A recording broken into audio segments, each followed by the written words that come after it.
Welcome to Community Connections with Children's Services Council of St. Lucie County. I'm one of your hosts this afternoon and morning, whenever you happen to be watching this and or listening to it. And with me is Ashley Mock. And welcome to the half hour, the best way you can spend 30 minutes of your time learning about what resources and things that are available to children and families in St. Lucie County. This particular episode is especially special for us because if you're a longtime listener of our radio program, this is the one time a month where we are actually televised. So if you'd like to see what these beautiful radio faces look like, you can jump on to the St. Lucie County School District's WLX TV on YouTube and watch the show. And if you're watching us on TV, we are also a weekly radio program on 104.5 The Flame, 10 a.m. every Sunday. But we spend this time together to make each other laugh, but also to talk about what resources, things that are available, because at the Children's Services Council, we do 5 things for our community. And those 5 things are: 1, making sure every baby's a healthy baby; 2, stopping child abuse before it happens; 3, keeping kids off the streets; 4, keeping them in school; and 5, keeping them off drugs, alcohol, and other risky behaviors by offering programs and resources to all families in St. Lucie County. So we're going to focus on one of those things that Sean talked about today a little bit more with our guest, but there's a couple different ways where you can learn more about all of the programs that we work with in our community. And one of those ways is on our website, which is cscslc.org. And on our website, you can get information about each of the programs that we work with. Sometimes you can learn about success stories that we post about families that have gone through some of those programs. You can get contact information about the programs if there's something that maybe you think would benefit your family. We also publish a family guide to our programs, which Sean has brought a copy of, so our viewers can take a look at. We print this family guide to share with businesses and organizations throughout the community. So if you have a location, a business, a church, somewhere where you think families might be interested in obtaining a copy of this, we are happy to deliver them to you. So we can drop these off to you where families can pick them up. They're a great resource for people because they do have that quick synopsis of what each one of those programs do, along with the contact information. We also have a free mobile app, which I know you love, now that you can get it on your phone.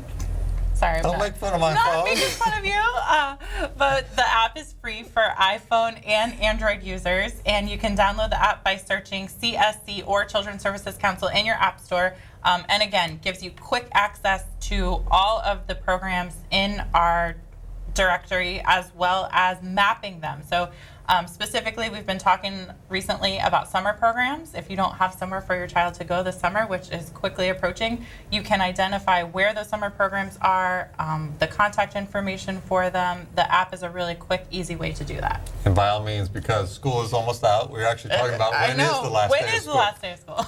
Ask your children, they will know. But now's the time to go and take a tour of the after-school programs that turn into summer programs, obviously during the summer, so that you can make sure your child is in the right location. And I will also say another way that you can connect with us, besides calling us, people still do call people, right, on their phones every once in a while, at 772-408-1100, or you can reach us the same way that you find out what all your friends in high school are doing, by following us on Facebook. Look up Children's Services Council, St. Lucie County. We post on there nearly every day, whether they be activities, inspirational messages, or information about our programs.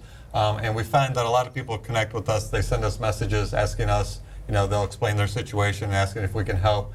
We find that's a pretty popular way for people to connect with us. So if you're on Facebook, make sure you look up Children's Services Council, St. Lucie County. And just as, again, a reminder, summer, is coming faster than we think. This week we'll update on our website all of the summer programs that we are working with. Sean mentioned that all of our after-school programs will turn into summer programs, but we also this year are investing in 12 additional programs that will offer additional activities for kids, whether it's a full-time summer program or other activities that kids will participate in over the summer. So please take a look at our website, because it will detail all of the programs that will be available to kids in our community. And there's a really wide range this year. Some of them are just kind of general programs. Some of them have really specific kind of athletic focus, music focus, all kinds of different things that are going on this summer. And they fill up. They do. So make sure you jump on it early. And there is a really cool program. This will be the second year that we've been a partner with them. It's offered in Fort Pierce, but the participants host their own radio show and produce it, as well as a TV show. So maybe they could produce our show. Maybe they do a better job. She's making fun of me because I'm the one that produces the radio show. So thank you very much. I wasn't. Because all the people in the WLX studio do a great job producing the TV show. Right. I wasn't implying that you did a bad Feel job. free to blur her face out during part of the show. All right, so the other thing that I want to mention is when we talk about summer and all of our summer program activities, they have an educational component. And it's, snuck in there. It's not like, hey, kids, let's all now go to summer school. But there is an activity coming up at the, correct me if I get this wrong, First Data Field. You got it. All right, which is where the Mets play. That's what it is. Mets Stadium. Mets Stadium, where the Mets play. There's an actual event coming where children can come, free activities, they get some Mets tickets and a book. Yeah, and we had the guests on our radio show last week were two representatives from the Reading Council. Is that it? Reading Council? St. Lucie County Reading Council? Was that the formal name of them? I don't know. But they're two teachers, local teachers, who are representatives of the St. Lucie County Reading Council, who shared with us a little bit about what Reading Council does. But one of their big events is the Family Reading Festival, which we have been a partner with for the last 8 years. Which is coming up April 29th, and it is a big event that is happening at First Data Field on Saturday, April 29th. The first 300 people in the door will get tickets to the game that is that Saturday night at 6:30, courtesy of Children's Services Council. So we hope you all go out and take advantage. They've got a lot planned for that day. There's a book exchange. They are giving away free books. There is a puppet show. Mother Goose will be reading to face kids. painting. There's face painting. There's all kinds of stuff. Food vendors. That's what will get me there, by the way. Food vendors. And then in addition to the reading festival, there's also a safety festival that's happening outside the stadium. So lots of stuff going on for your family, all free, taking place there. So really cool stuff happening. So put it on your calendar. I was laughing. It warmed my heart when you messed up that name because I do that all the time, and I thought, finally, Ashley's messing up a name as well. The other thing that we want to mention, and this is kind of early, but pencil it in on your calendar. Right. Well, you can write it in marker if you want, but it's going to happen. But on June 2nd, which is the Friday, last Friday of school. Right. We don't think it's the last day because we're not 100% sure, but it's the last Friday of school. At June 2nd, something that we've been talking about fairly frequently on the radio program, we have started an initiative called St. Lucie Reads. And I say we because it's multiple partners. It's the school district, it's the Early Learning Coalition, it's the Parent Academy, it's everybody else who I just forgot, the library system, multiple partners. We're coming together to ask the community for help in engaging and making sure that our children can read by 3rd grade. So we're asking the community to do one of 3 things. One, engage by reading to your child or grandchild. And I always say, if you're a grandparent, call your child up and say, are you reading to my grandchild every single day? Make sure that that is happening. Second way that you can be involved is become a reading mentor. Commit to 1 hour a week. Go through the St. Lucie County School District, St. Lucie SOARS website to register and get matched with the child through Big Brothers Big Sisters. It only takes 1 hour a week, and it increases the reading skills by 90% plus for every student that they work with. Or the third one is to donate. So you know how in your garage you have those stack of books that your children used to read that are kind of just sitting there. You've been debating whether you should throw them out or not. Donate them to the St. Lucie Reads Initiative. We are repurposing those books to make sure that there are books in the hands of every child in St. Lucie County, which includes a little library initiative. We have 35 little libraries throughout St. Lucie County, both in barbershops, laundromats, churches, any place where families kind of have to wait a while to encourage reading while they're waiting. And if they happen to walk away with the book, that's where you come in. Those donated books, we go around and we make sure that those little libraries are stocked. But we also have 5 pediatricians that are partnering with us too to write prescriptions for the parent to read to their child and handing them a book to read. That's how important reading is to our community. So to wrap that around to June 2nd, on June 2nd we're having the official kickoff, and we are inviting children to come with their families, obviously, to the Mets game. You'll get a free ticket admission to the game. And in the first 3 innings, you can come up on the concourse, and we'll make sure that every child leaves with a book for that summer. Yeah, it's going to be really exciting, and some of our partners will be there as well to share information about what they will be doing over the summer to support literacy. But you'll be hearing a lot more about St. Lucie Reads, and obviously it's something that a lot of our community partners have gotten behind. So we're really excited about it. And we should say a big thank you to the Fort Pierce Rotary. We recently had an opportunity to present to them.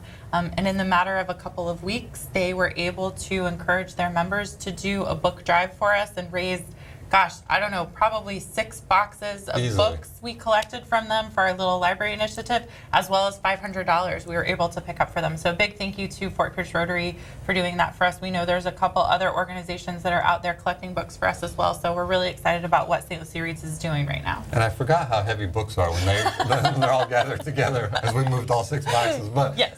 if you're interested in either doing one of those 3 things, or if you're listening or watching, you have a business or a church or some place where families congregate, go to stluciereads.org, STLUCIE reads.org. I did that right? You did.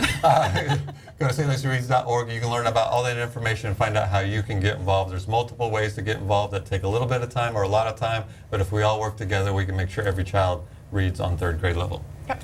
So we have special guests waiting. We do. Patiently. I don't know. Do they look patient? Maybe. They're still here after you. I'm surprised they're still with us because I actually was doing height jokes and I thought some of them were going to leave. I wasn't. I swear I wasn't. We do have a special guest with us today, and if you've been following along on probably Facebook and other places, you have seen that April is Child Abuse Awareness Month. We've shared some information about it. They've shared some information about it on their Facebook page. So we've got 2 wonderful representatives with us from Castle today.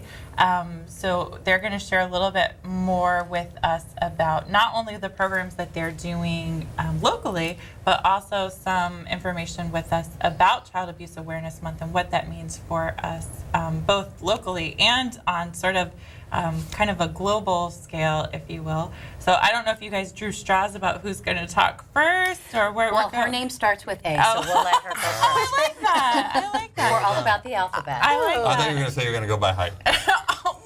Now you're making the hype. It's not me. I'm just carrying through what we were talking about before. So we'll say, like, by proximity then. So There we go. I'm going to say that you purposely put my chair lower. That's what the problem is. That is just not true. Dr. Anastasia is really 6 feet tall. Most important, closest to me. That's what we'll say. So, Dr. Anastasia, thank you for joining us today. Thank you so much for having me. So, Castle, I think, is probably well known across our community. Yes. Sort of as the preeminent child abuse prevention agency in our community. But for maybe someone who's not familiar with what it is that you all do, give us a little overview of Castle's purpose and what it is that you guys do in our community. Okay, so Castle started in 1981 with our Safe Families program, which is an in-home visitation program.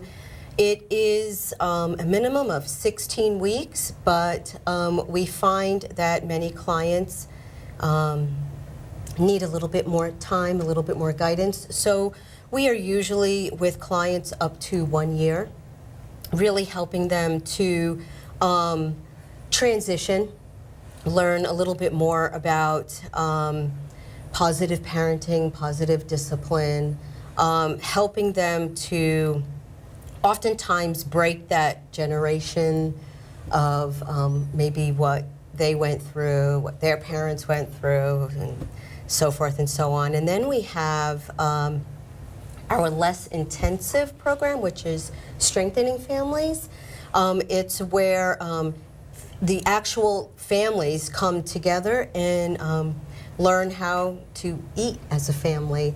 I know that when I was in education, that was one of the things that I would always ask is how many, raise your hand, how many of you eat dinner together? And I was lucky if I got one student that raised their hand. So they learn what it means like to communicate at the table, to be together as a family. And then they learn basically the same topics in age-appropriate groups and come together and practice and learn it at home and just how to communicate more effectively.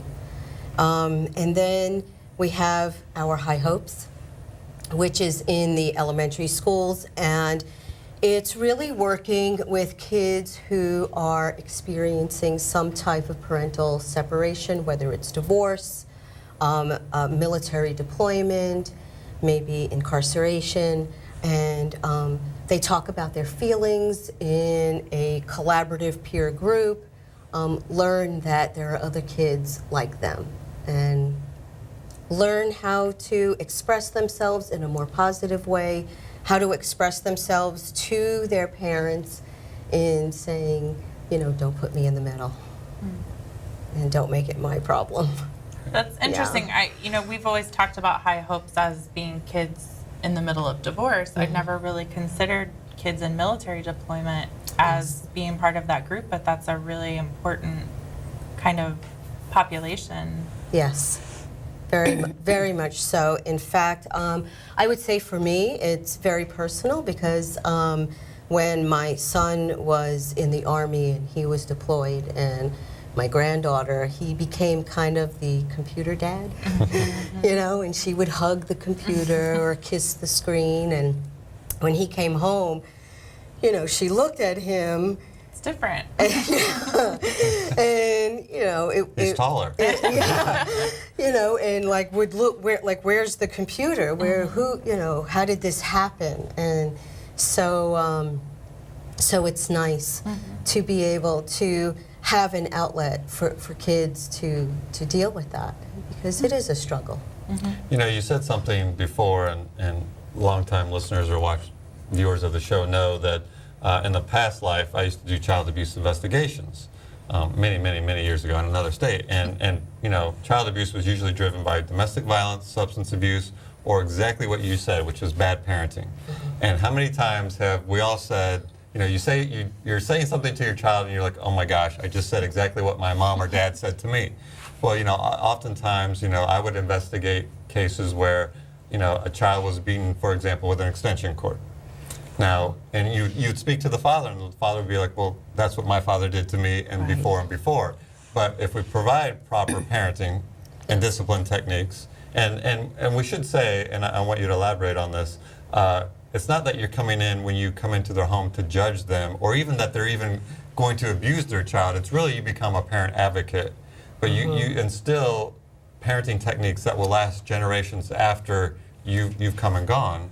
Because again, in times of stress, we always revert back to the way we were parented, right? So if we can change that parenting behavior through programs like the Castle, you've literally have broken that cycle potentially of abuse or neglect. Oh, absolutely. And I can't tell you how many self-referrals we have where parents just need some help. They need some assistance. And oftentimes it starts with resources where we help to direct them to other resources, whether it's the food bank, mental health, any type of assistance before we can even get into the parenting, because that alleviates a lot of the stress.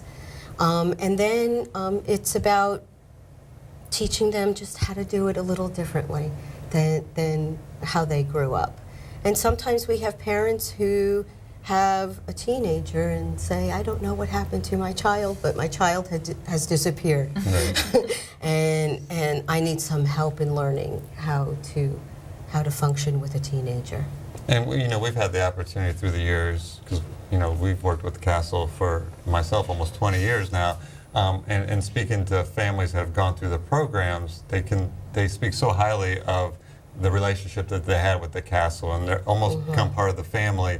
And I say that because, you know, when we talk about parenting, a lot of times people are kind of defensive, like, oh, I don't need any help. I got this handled. But sometimes having somebody in your corner who's even just saying, you know what, you did the right thing. You're doing the right thing. And or, hey, that sounds good, but what about this? Or connecting you with existing resources, sometimes that can make all the bit of difference, particularly if you're stressed. You know, when you said about it, you know, what happened to my child when they become teenagers, I can relate to that. So it's good to have an advocate in your corner, and I want to stress that. Obviously, a lot in this show is that it's non-judgmental.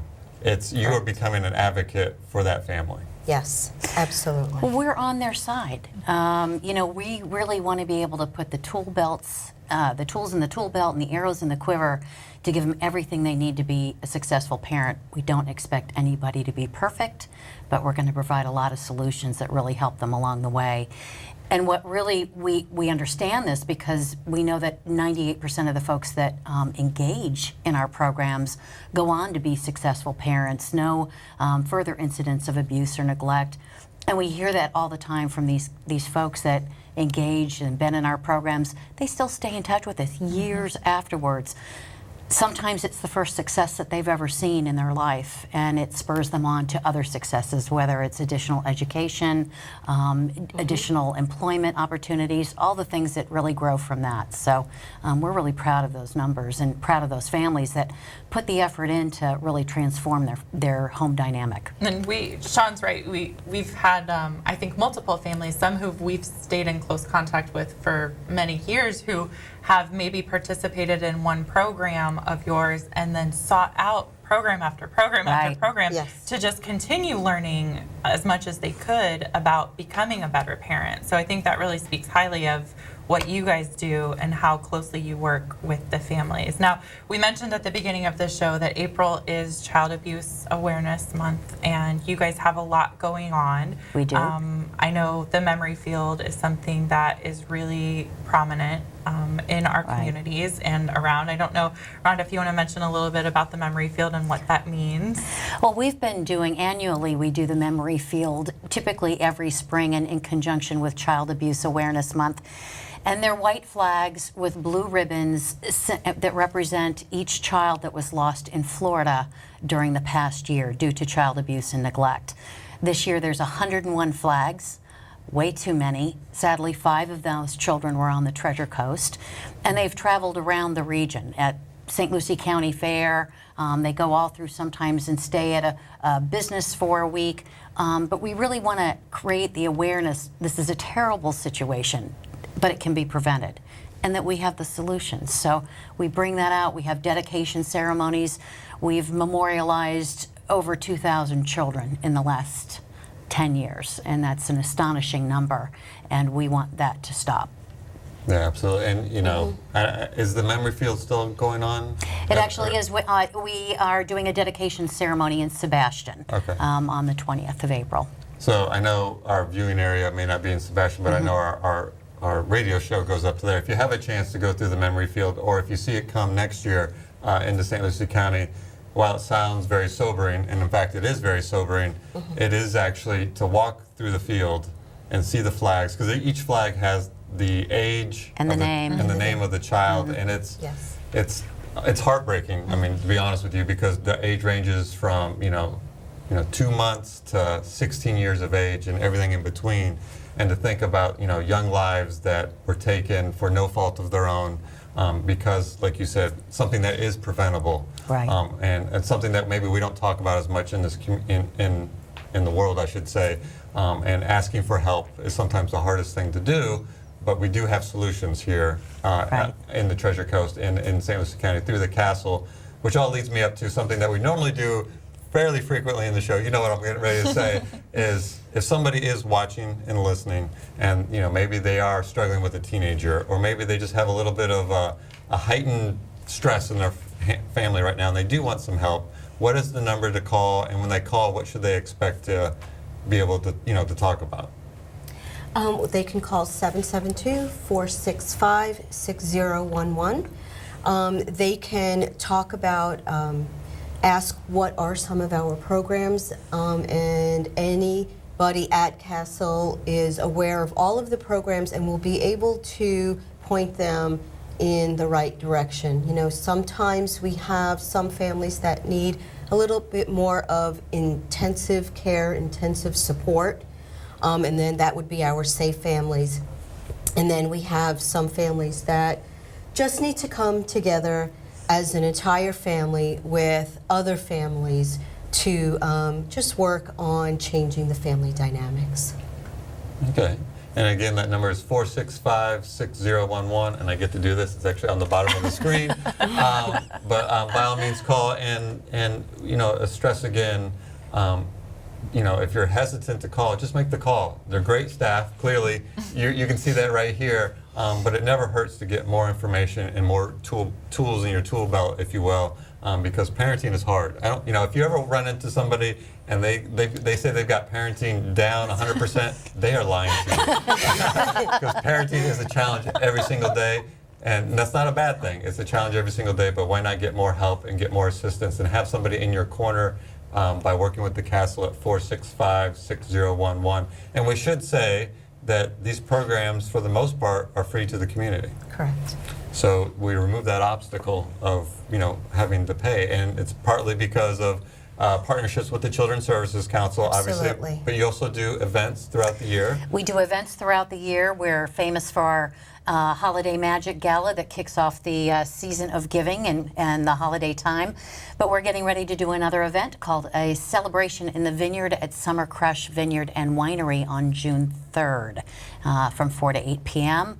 This is not a gala. This is you bring your put on your shorts and your flip-flops and great dance music. We're going to have tons of activities, great things to do. It's going to be a wonderful fundraiser to help support the work that we do. So viewers and listeners, I don't know if you realize, but we have planned your weekend. So June 2nd, Friday, you're going to the baseball game and make sure your child comes away with a book. On Saturday, you're going to get a babysitter for your child. And you're going to come out to the vineyard and celebrate and dance with the castle, but also know that that money goes towards back towards the program to make sure that these programs are offered at no cost to families in our community. Yes, and I would like to just stress that please feel safe in calling us because we are non-judgmental and we are here to help in every capacity we possibly can. So we've got a couple minutes left, and I kind of wanted to touch upon that. So if somebody's watching or listening, and they're kind of on the fence, should I call or not call? Obviously, we want you to default to calling. But if somebody's kind of assessing their own house, what should they look for as far as, like, oh, I am stressed, or I do have this behavior going on, maybe I should call? Is there kind of like a little mini assessment that they can do of their own household? I think it could be even just an emotional assessment. If you're feeling overwhelmed, I think parents, when you're really challenged and when you're overwhelmed and you can use the support, just call us. Even if you think, I may have it together, but I may need a little bit of help, we're confidential, we're on your side, we're here to help, and we hope that you pick up that phone or even go to our website at castletc.org and you can find a list of the programs and fill out the form there. Or if you just want somebody to talk to, and in that conversation, we could even do the assessment as well. I mean, really, what can it hurt? Just as Anastasia said, for someone to say, no, you're doing everything right, everything is great, looks good, sounds good, we'll talk to you in a year, so have a great day. Right. That would be reassuring enough to me as a parent to make me have enough confidence that I was doing a great job. And I want all of our listeners and viewers to write down 465-6011 because, whether, you may be thinking, I'm a grandparent, my kids don't even live here, I'm good. You're going to run across a family, whether it be at church or at the workplace or just any place that you congregate, who maybe is having a stressful time. Make sure you give out that number, 465-6011. Clearly, we have professionals here who are willing to talk and assess in a non-judgmental way. Sorry about that. Non-judgmental way. And again, it's all about getting families connected. We want to thank you for coming on. Thank you so much. We realize we're over the time frame. If I had pronounced that word right, I would have landed on that. We want to thank you for listening and watching. We're a weekly radio program on 104.5 The Flame every Sunday at 10 a.m., a monthly program on WLX TV. We want to thank everybody here in the studio. Remember, it's our children, our community, our future. We're all in this together. We'll see you next time.